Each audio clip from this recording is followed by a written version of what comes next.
선생님은 오사카에 와 있습니다. 조선시대는 일본의 무로와 친막부, 아즈치 모모야마 시대, 에도 막부를 거쳐 메이지 시대와 중첩되는데요.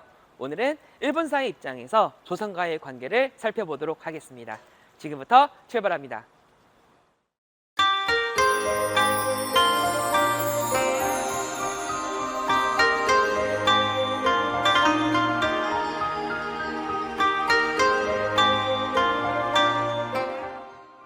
이곳은 오사카조입니다. 구마모토성, 히메지성과 함께 일본 3대 미성으로 꼽히는 오사카성은 도요토미 가문의 근거지입니다. 아즈치 모모야마 시대는 오다 노부나가와 도요토미 가문이 정권을 장악한 시대입니다. 센고쿠 시대 오다 노부나가와 도쿠가와 이에야스 연합군은 나가시노 전투에서 승리합니다. 당시 연합군은 포르투갈로부터 수입한 타네가시마 총을 사용해 다케다 가스요리 군대를 무찔렀는데요. 하지만 혼노지의 변으로 오다 노부나가는 암살되고 도요토미 히데요시가 그 뒤를 잇습니다. 대권을 잡은 도요토미 히데요시는 이곳 오사카성을 근거로 1590년 전국을 통일하였습니다. 하지만 도쿠가와 이에야스를 비롯한 다이묘들은 호시탐탐 도요토미 가문을 노리는데요. 이에 도요토미 히데요시는 농민의 무기를 몰수하고 토지조사를 시행해 연공의 기준을 마련하였으며 농민과 무사를 철저히 분리하는 병동분리를 시행합니다. 또한 다이묘에게 영지를 더해주기 위해 대외 침략을 벌이는데 이 전쟁이 임진왜란입니다. 선생님이 도착한 이곳은 히젠 나고야 성터인데요. 1591년 도요토미 히데요시에 의해 축성된 사가현의 히젠 나고야 성은 임진왜란 당시 일본군의 전초기지로 대형 조선소와 항구가 설치되어 일본군의 식량 및 물자 수송에 중요한 역할을 수행하였습니다.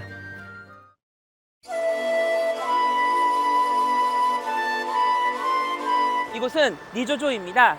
도요토미 히데요시는 임진왜란 정유재랑 수행 중에 사망하게 되는데요. 이후 도쿠가와 이에야스는 세키가하라 전투에서 서군을 무찌르고 정권을 장악합니다. 바로 이곳에서 도쿠가와 이에야스는 천황으로부터 쇼군으로 임명받고 에도 막부를 수립합니다. 도쿠가와 이에야스는 도요토미 가문이 수행한 임진왜란 이후 국내외 정세를 수습하고자 하였습니다. 가장 먼저 에도 막부는 조선과의 국교 개선을 시도합니다. 조선에서는 광해군이 일본에게 회답 겸 세완사를 파견해 일본에 끌려간 사람들을 데려왔고 일본과 정식으로 국교를 재개하는데요. 이후 무역에 관한 협정인 기후약조를 체결합니다. 이곳은 아카마 신궁인데요. 당시 기후약조 이후 한국과 일본 간 사절단이 이곳을 오고 갔는데 이들을 통신사라고 합니다. 조선은 19세기 초까지 여러 차례 통신사를 파견하였는데요. 당시 에도 막부는 통신사의 접견 비용을 지방 다이묘에게 부담시켰고 조선 국왕의 국서 전달 과정을 공개적으로 보여줌으로써 막부의 권위를 과시하였습니다. 이처럼 조선과 에도 막부는 교류를 통해 우호관계를 유지하였습니다.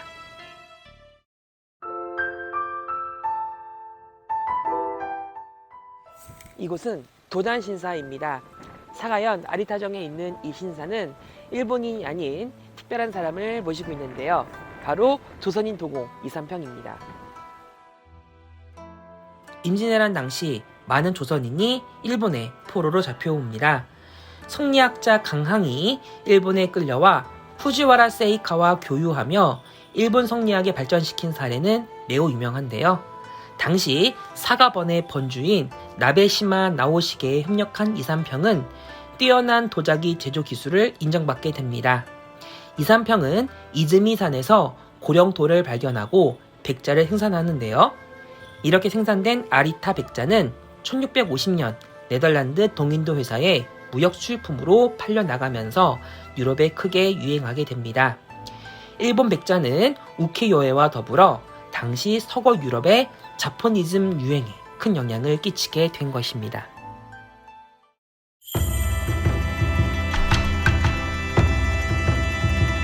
선생님은 시모노세키에 도착하였습니다.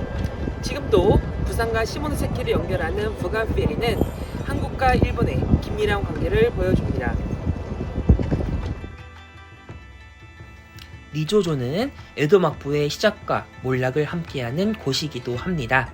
대정봉환으로 에도 막부의 마지막 쇼군인 도쿠가와 요시노부는 정권을 메이지 천황에게 반납합니다. 이후 메이지 천황은 중앙집권 체제를 확립하며 근대화를 추진하는데요.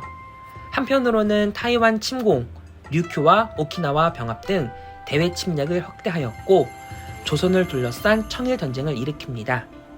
청일전쟁에서 승리한 일본은 이곳 시모노세키에서 조약을 맺는데요. 이 조약으로 조선은 일본의 간섭하에 3차 가보개혁이 추진되고 아시아 침략을 본격화합니다. 한편 시모노세키는 20세기 조선인이 가장 많이 넘어온 항구 중 하나입니다. 2차 세계대전과 태평양 전쟁을 일으킨 일제는 조선인을 강제로 징병하고 징용하는데요. 부산에서 가장 가까운 이곳 시모노세키는 부간 연락선을 타고 온 조선인들이 일본 각지로 흩어지는 출발점이었습니다. 최근 일본은 조선인의 강제 징병과 징용의 역사를 부정하고자 하는데요. 시모노세키는 그러한 과거를 보여주는 역사의 증거로서 앞으로 일본의 올바른 역사 교육의 근거지가 되기를 간절히 소망합니다. 선생님은 간사이 국제공항에서 인천으로 출발합니다. 최근 한일 간 정치적, 외교적 마찰로 갈등이 지속되고 있습니다. 역사를 바라보는 양국의 입장과 해석의 차이로 나타나는 결과라 할 수 있는데요. 과거의 사실은 분명하게 인정하되 해석으로 인한 양국의 차이를 조율하며 서로를 존중하고 이해하면서 과거 통일사와 같이 평화적인 한일 교류가 지속되기를 선생님은 간절히 소망합니다. 직접 보고 들으며 다녀오는 진요쌤의 역사문화 탐방. 여러분들을 위한 탐방은 다음에도 계속 됩니다. 수업 시간에 만날게요. 맞다네.